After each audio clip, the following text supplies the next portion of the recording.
আপনার ছেলেকে আপনার কাছে ফিরিয়ে দিতে এলাম। হঠাৎ এত দয়া দাক্ষিণ্য? আমরা চাইলেই দুজনে আজকে বিয়ে করে ফেলতে পারতাম, কিন্তু আমি সেটা করিনি। মা বাবা হারানোর পর থেকে একটা জিনিস আমি খুব ভালো করে বুঝেছি, আমাদের জীবনে মা বাবা কতটা জরুরি। আপনার ছেলেকে আপনি ছোট থেকে এত কষ্ট করে মানুষ করেছেন, আমি কিভাবে আপনার ছেলেকে আপনার থেকে ছিনিয়ে নিই বলেন? মা বাবার আদর আমি কোনোদিন পাইনি আন্টি। আপনার ছেলে যখন আপনার গল্প করতো আমি না মুগ্ধ হয়ে শুনতাম। আমার শুধু মনে হতো আমার মা যদি বেঁচে থাকতো আমাকে হয়তো এভাবেই আগলে রাখতো, ভুল করলে সংশোধন করে দিত। আপনার মেয়ে হয়ে আপনার বাসায় থাকবো, ছেলের বউ তো মেয়ে হয়ে থাকতেই পারে না আন্টি? কিন্তু আপনি তো সেটা চান না। আমি আমার সাহস করিনি। মা ছাড়া থাকা যে কতটা কষ্টের এটা বুঝি বলেই আমি তমালকে কষ্টটা দিতে চাইনি। আজকে আমরা বিয়ে করলে তমাল হয়তো আমাকে পেতো, আমি হয়তো তমালকে পেতাম, কিন্তু তমাল তোমার মাকে হারাতো।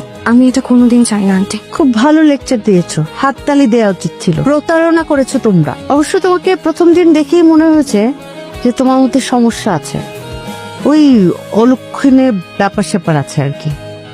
মা, তুমি ওর সাথে এভাবে কথা বলছো কেন? তুই আমার মুখের উপর কথা বলছিস? জীবনে প্রথম তুই এই টোনে আমার সঙ্গে কথা বলছিস। কে জুগিয়েছে এত সাহস? নিশ্চয়ই এই মেয়েটি। আমাদের সুন্দর পরিবারটা তুমি ধ্বংস করে দিও না। কয়েকদিন ধরে লক্ষ্য করছি তুমি ঠিক মতন খাওয়া দাওয়া করছো না, রাতে ঘুমাচ্ছ না, এমনকি ঠিক মতো কারোর সঙ্গে কথাও বলছো না। তোমার যদি মনে হয়ে থাকে তোমার কোনো ব্যাপারে আমি ভুল সিদ্ধান্ত নিয়েছি, সেটা তোমার ভুল ধারণা।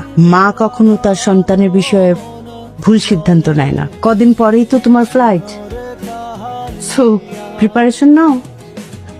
হাতে তো আর সময় বেশি নেই, তাই না?